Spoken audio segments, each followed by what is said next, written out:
और जैसे वायु तत्वों को शांत करते हैं। जी क्या बोला आपने? तांबे के लोटे में पानी, हाँ, तांबे के लोटे में रखा हुआ पानी पीना चाहिए या नहीं पीना चाहिए?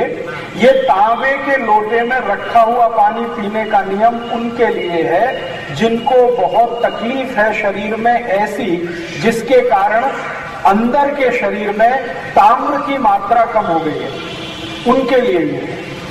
माने हमको ऐसी कोई बीमारी हो गई जिस बीमारी में तांबे की मात्रा, शरीर में तांबा होता है, शरीर में सोना भी होता है, शरीर में चांदी भी है, शरीर में लोहा भी है, ऐसे 18 तत्व हमारे शरीर, और ये सब मिट्टी से आए हैं।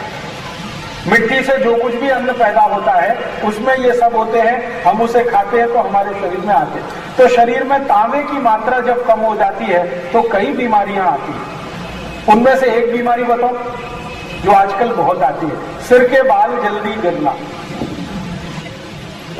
ये जितने बाल झड़ने वाले मरीज हैं जिनको ये शिकायत है कि हमारे बाल बहुत टूट रहे हैं, बहुत टूट रहे हैं, समझ लीजिए शरीर में ताम्र तत्व की कमी हो गई है, माने तांबे की कमी हो गई है। तो ऐसे लोगों को तांबे के लोटे में रखकर पानी पीना बहुत अच्छा होगा, बाल बहुत मजबूत हो जाएंगे।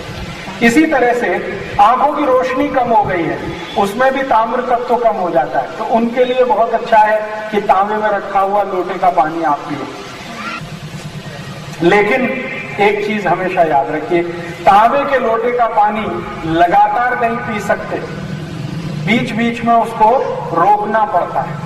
3 महीने लगातार पी लिया, अब 1 महीने छोड़ दीजिए, फिर 1 महीने छोड़कर फिर 3 महीने पी लीजिए, फिर 1 महीने छोड़ दीजिए, फिर 3 महीने पी लीजिए, फिर 1 महीने, ऐसे करके चलेंगे तभी उसके परिणाम अच्छे आएंगे। नहीं तो एक दूसरी कोई बीमारी लग गई तो आप फिर उसके लिए परेशान हो जाएंगे।